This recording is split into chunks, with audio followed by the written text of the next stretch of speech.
दोस्तों, प्रधानमंत्री नरेंद्र मोदी के आगे इस वक्त अपनी राजनीतिक इतिहास का सबसे बड़ा संकट खड़ा है। किसी ने सोचा भी नहीं होगा कि प्रधानमंत्री ऐसी स्थिति में भी आ सकते हैं कि उनके सामने एक सवाल खड़ा हो जाए कि इस राहुल से वो कैसे भिड़ेंगे। वो राहुल जिनको अगर कार्यक्रम करने से रोका जाता है तो वो सड़क पर उतर आते हैं। वो राहुल जो पुलिस से भिड़ जाते हैं। वो राहुल जो गाड़ी में बैठकर वीडियो बनाने लगते हैं। वो राहुल जो सड़क पर तमतमाते हुए निकल जाते हैं। और वो राहुल जो हाथ में अंबेडकर की फोटो लेकर जय भीम के नारे लगाते हैं। दोस्तों, इस देश में एक अलग तरह का माहौल है इस वक्त। भारत की सेना ने ऑपरेशन सिंदूर के जरिए बहुत शानदार जीत दर्ज की है, बहुत शानदार।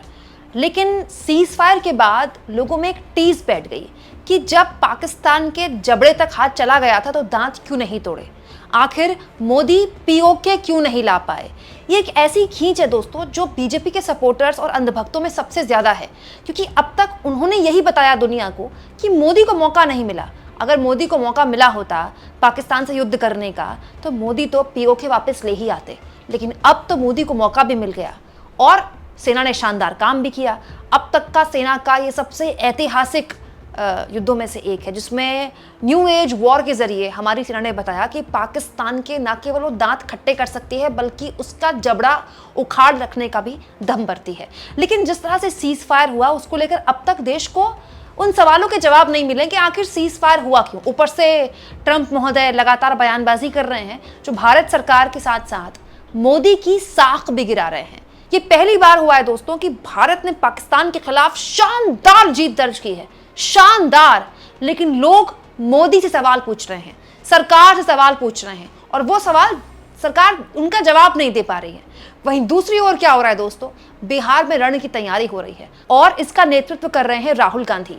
जहां मोदी और बीजेपी और ये पूरी की पूरी सरकार अब तक सीज फायर को लेकर सवालों के जवाब ढूंढ रही है और जवाब देने की कोशिश कर रही है, वहीं दूसरी ओर राहुल गांधी पिक्चर देख रहे हैं।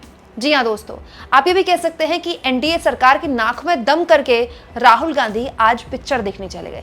आज का पूरा दिन बिहार की राजनीति के लिए बहुत महत्वपूर्ण रहा, या फिर आप कह सकते हैं कि आज के दिन के जरिए राहुल गांधी ने बिहार का जो माहौल है वो सेट कर दिया। बिहार का चुनावी माहौल सेट हो चुका है। दोस्तों, राहुल गांधी को दलित और पिछड़े समाज के छात्र छात्राओं के बीच अपनी बात रखनी थी, लेकिन कांग्रेस पार्टी का ये दावा है कि उनको जाने से रोका गया। और दोस्तों, ये केवल दावा नहीं है, जबरदस्त तरीके से सड़कों पर भीड़ भी दिखाई दी और इस तरह की वीडियोस भरी हुई हैं कांग्रेस पार्टी के सोशल मीडिया हैंडल में, जहां पर राहुल गांधी को रोका गया, उनकी गाड़ी को रोका गया तो राहुल गांधी गाड़ी से उतरकर पैदल चले गए।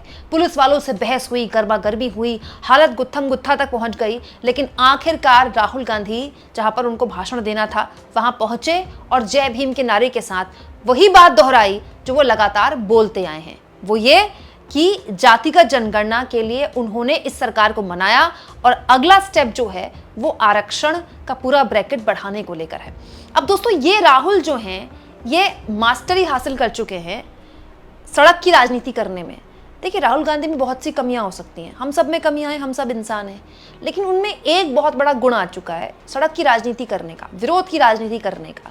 भारत जोड़ो यात्रा में उन्होंने महारत हासिल कर ली है इस पे, और जब जब वो सड़क पर उतरते हैं आप देखिए हुजूम उनके साथ दिखाई देता है। और आज तो कमाल हो गया, मतलब सड़कों पर बिहार में राहुल गांधी की चर्चा है। और राहुल गांधी न केवल अपने एजेंडे पर सेट हैं बल्कि वो बीजेपी को खींच कर मजबूर कर चुके हैं कि वो जाति का जनगणना पर न केवल बात करे, अब बहस इसी पर करे। अब सोचिए दोस्तों, भारत ने पाकिस्तान से इससे पहले सर्जिकल स्ट्राइक भी की है पाकिस्तान पर, और वो माहौल क्या था कि 2019 का पूरा लोकसभा चुनाव बीजेपी ने उस माहौल से जीत लिया। लेकिन आज भारत ने पाकिस्तान के ऊपर इतनी शानदार जीत दर्ज की है। पाकिस्तान का 20% जो एयर फोर्स है पूरा खत्म हो चुका है। पता है आपको, 20% बहुत बड़ी बात है। और 9 आतंकी ठिकानों के अलावा कई एयरबेस तबाह हो चुके हैं, उनको निकलने में बाहर वक्त लगेगा। दोस्तों, पाकिस्तान एक डिल्यूजन स्टेट है, वो जीत का जश्न मना रहा है क्योंकि उसको यही आता है। दोस्तों, पाकिस्तान में किताब जो बच्चों को पढ़ाई जाती है हिस्ट्री की, उनके हिसाब से उन्होंने आज तक भारत से सारे युद्ध जीते हैं, तो वो एक डिल्यूजन स्टेट है। वहाँ की सेना, वहाँ की सरकार अपने लोगों को झूठ परोसती है।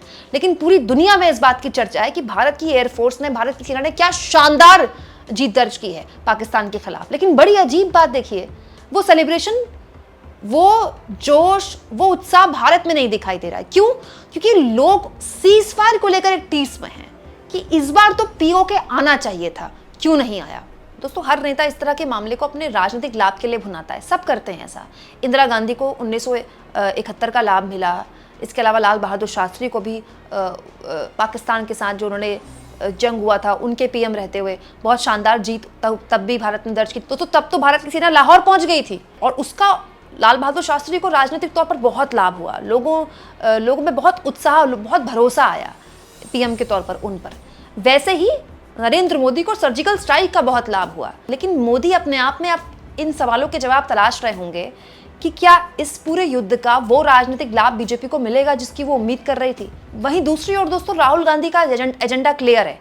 वो न केवल आज उन्होंने पुलिस के साथ जबरदस्त गुत्थम गुत्था की, बल्कि वो अपने कार्यकर्ताओं के साथ फिल्म देखने भी चले गए। ये तस्वीरें आप देखिए, राहुल गांधी की फिल्म देखने की तस्वीरें हैं। दरअसल राहुल गांधी का आज कार्यक्रम था छात्र छात्राओं के बीच, उसके बाद उनको पटना में फूले फिल्म देखनी थी। दोस्तों, ज्योतिबा फूले पर एक बहुत शानदार फिल्म बनी है। आप चाहें तो ज़रूर वक्त निकालें और फिल्म को देखें। राहुल गांधी अपने कार्यकर्ताओं के साथ फूले फिल्म देखने गए थे। ज्योतिबा फूले न केवल हमारे देश के महान समाज सुधारक हैं, बल्कि दलितों, पिछड़ों और आदिवासियों के लिए एक आइकॉन है और हमारे जैसे लोगों के लिए वो एक ऐसा चेहरा है जिनकी वजह से, ज्योतिबा फूले, माँ सावित्रीबाई फूले की वजह से हमारी जैसी बेटियां, हमारी जैसी लड़कियां पढ़ पाईं, लिख पाईं, कुछ बन पाईं। क्योंकि माँ सावित्रीबाई फूले ने ही इस देश को पहला महिला स्कूल दिया था।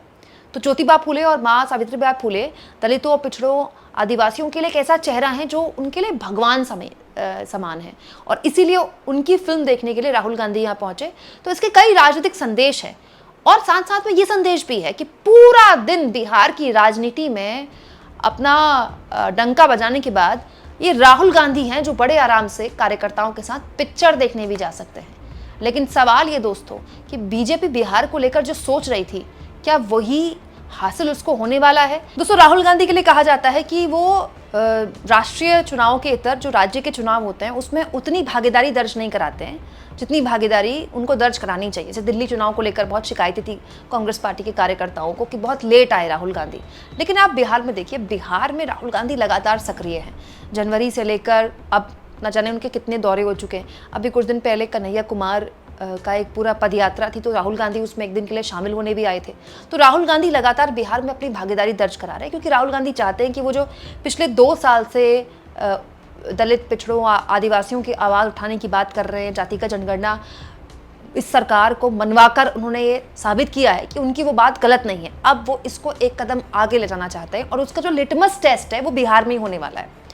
ये भी पता चल जाएगा कि ये जो दलितों, पिछड़ों, आदिवासियों की राजनीति जाति का जनगणना के जरिए राहुल गांधी कर रहे हैं, जिसको अखिलेश यादव पीडीए कहते हैं, तो राहुल गांधी की ये जो राजनीति है उसमें वो कितने सक्सेसफुल हैं। बिहार का जो रण है वो परफेक्ट एग्जाम्पल है। हालांकि हर राज्य में जाति पर वोट पड़ते हैं हमारे देश में, लेकिन बिहार में तो खालिद जाति पर पड़ते हैं।